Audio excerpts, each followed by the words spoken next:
이 표현은 6장에서만 4번 반복되고 있습니다. 그리고 레위기에서 각종 제사 규례에 관한 규례들을 말씀해 주시는 중간중간에도 계속해서 등장하고 있는 말씀입니다.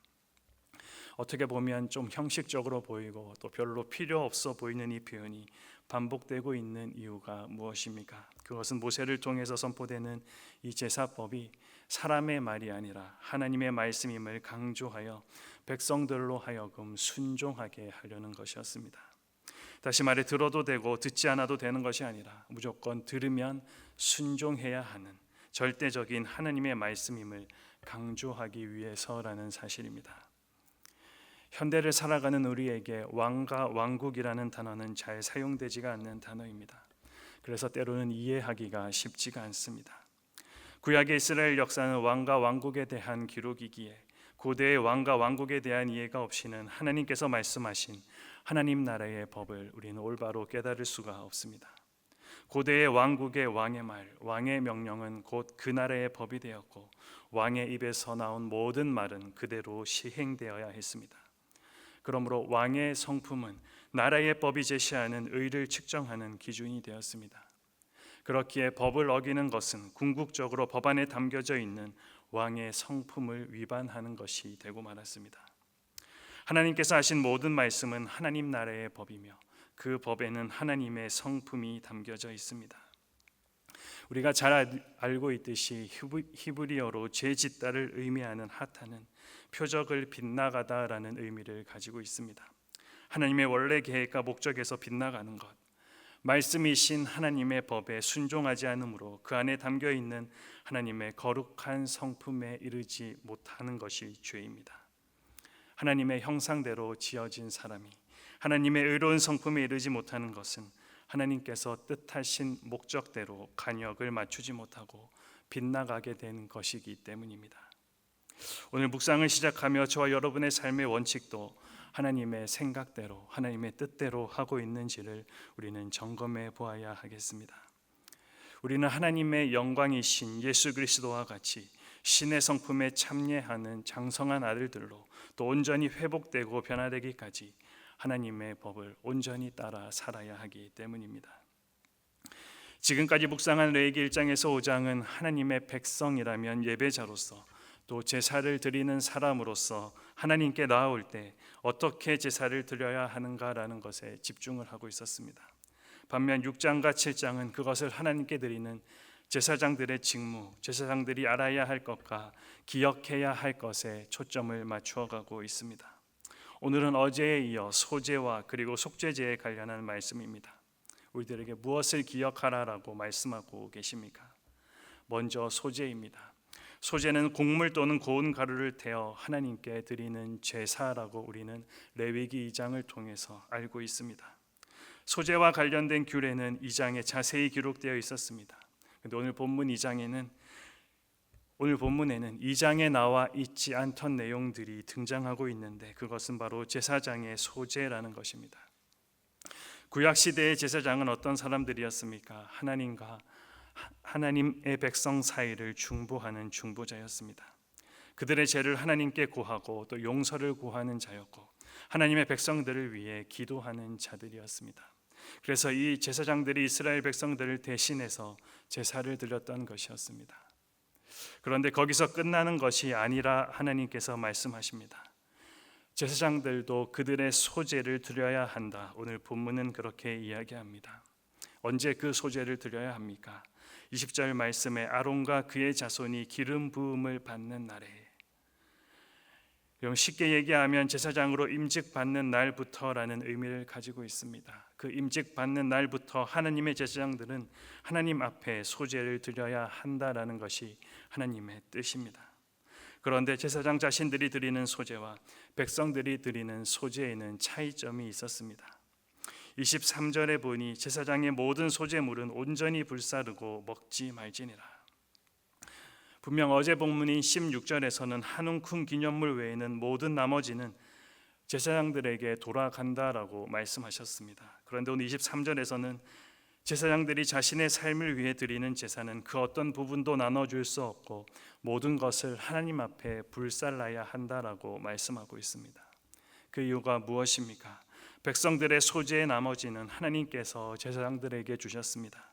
그것은 제사장들이 하나님 앞에 자신의 삶을 봉사하기에 그들이 살아가는 방법으로 주셨던 것입니다.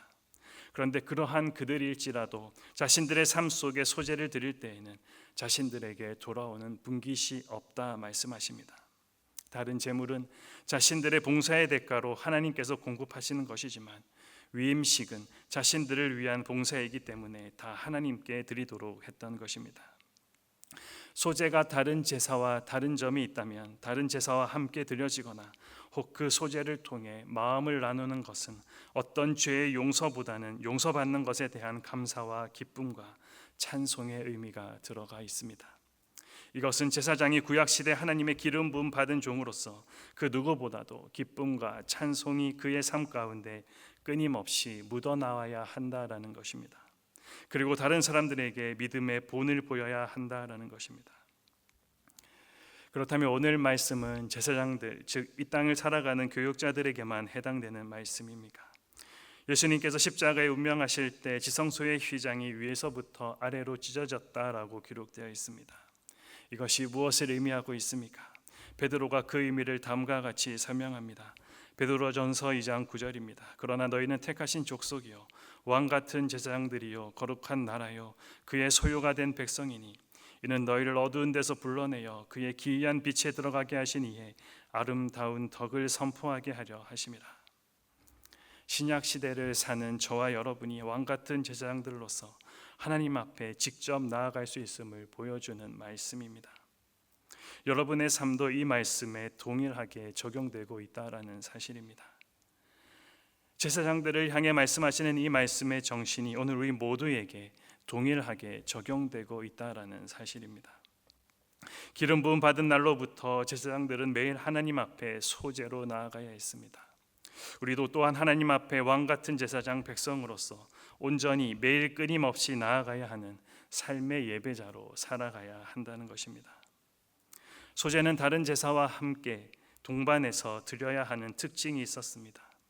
이와 같이 내가 번제를 통해서 화목제를 통해서 속죄제와 속건제를 통해서 이웃에게 지었던 나의 죄를 하나님께 구하며 용서를 구하는 것으로 끝이 아니라라고 분명하게 말씀합니다. 한 걸음 더 나아가서 나를 용서하신 하나님 감사합니다. 오늘 나를 붙드신 하나님 감사합니다.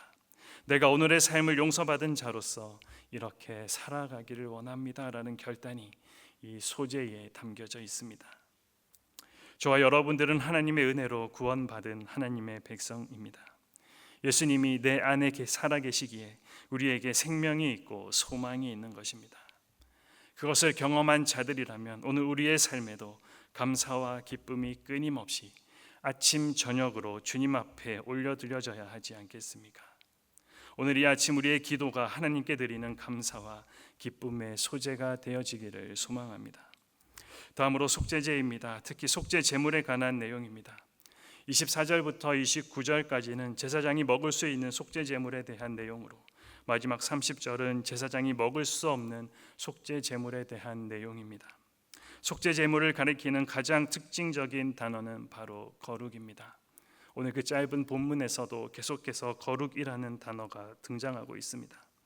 25절에 속죄 제물은 거룩하기 때문에 거룩한 장소에서 잡아야 했고, 26절에 거룩한 곳에서 먹어야 했으며, 27절에 피가 묻을 경우 거룩한 곳에서 그 옷을 빨아라라고 말씀하고 있습니다.